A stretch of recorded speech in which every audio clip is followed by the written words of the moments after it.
What's going on, everyone? This is Mitch. Hope you are having a great start to your Sunday. In this video, we're really going to break down the potential for severe weather today, especially in the Carolinas. And there's a pretty large portion stretching all the way from the Carolinas to north central Texas. But we're really going to pinpoint the area of the Carolinas because there is a decent chance of the risk of a tornado or two. Definitely some supercell type storms today, storms that could rotate, produce tornadoes, some potential for a little bit for some large hail, and the highest potential is damaging winds, definitely in these storms today. So we're going to break all this down for you guys. It's not going to be a super long video. Just stay tuned. This is going to be pretty much right. I'm going to cut right to the chase with this. But this is not very common for this time of the year. You have a slight risk of running for all the way from just north of Norfolk, Virginia, stretching all the way to about the Myrtle Beach area, covering the Outer Banks, Wilmington, Raleigh. And about Raleigh, it kind of just slight risk stops. But then you had the marginal risk that stretches, like I said, all the way out to Texas and covering a large portion of the Carolinas, good chunk of Georgia, Alabama, Mississippi. So it's going to be an active weather day for sure. So you look at the tornado threat, there's a 5% chance in this area. I know it's going to be kind of hard to see on your screen, but that's a pretty large area, 2% chance outside of that range. Wind threat is a 15% chance is the highest hatched area. That's a 15% chance of strong winds or damaging winds of 25 miles at any given location in this area. Then you look at the hail threat, 5% chance, just because these storms could get that supercell in nature look to them, and some of them can have some strong updrafts. So if you guys have not subscribed to my channel, definitely hit that subscribe button on your screen. Your support is definitely appreciated. Like the video if you like it. Woke up to some pretty aggressive model runs as far as the tropics for sure. I made the video last night and woke up to some, it's really starting to pop off in the long range. And eventually, if we can get some consistency, it's going to get into the medium range.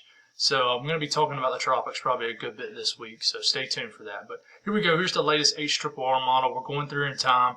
Here's the reason why we have this marginal risk down here. Look at these strong storms popping up in Texas, Louisiana, getting into Mississippi, even Alabama. They're going to be a little bit more isolated, but these could be very strong. Now you look over here, we're going to get a little bit closer to the Carolinas.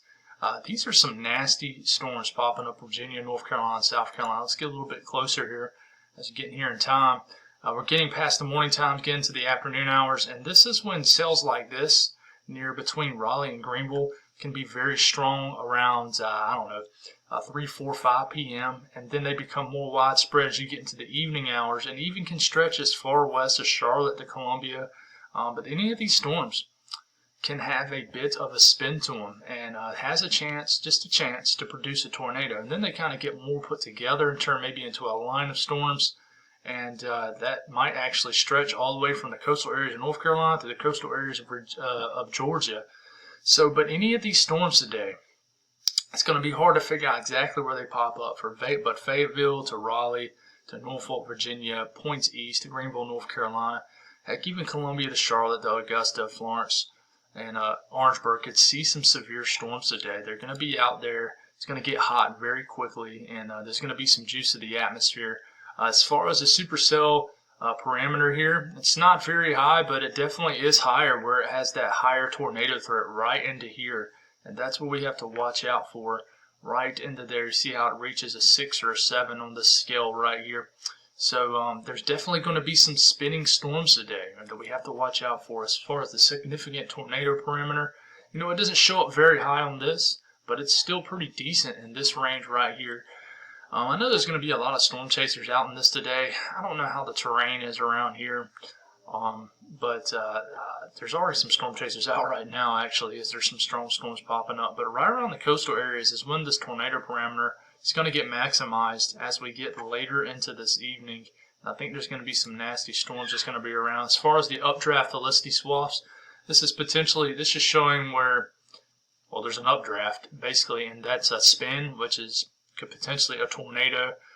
And you check out right here, it looks like it gets enhanced right into this area, right where the Storm Prediction Center is saying the highest tornado threat can be. So this is the area we really have to pay attention to.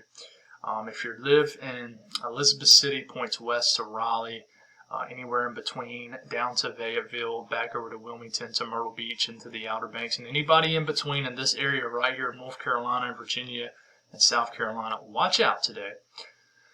These storms are going to be pretty nasty. They're going to be pretty intense, and it's going to be more of like a spring atmosphere kind of, where you get like some very strong storms. It's not going to be like summer storms, if you know what I mean. But that's all I got, guys. I know it's a quick video, but it's pretty cut and dry with this. It could be a little dangerous today, but I don't expect an outbreak or anything. But the storms could get quite severe. So thank y'all for tuning in. Y'all have a blessed Sunday.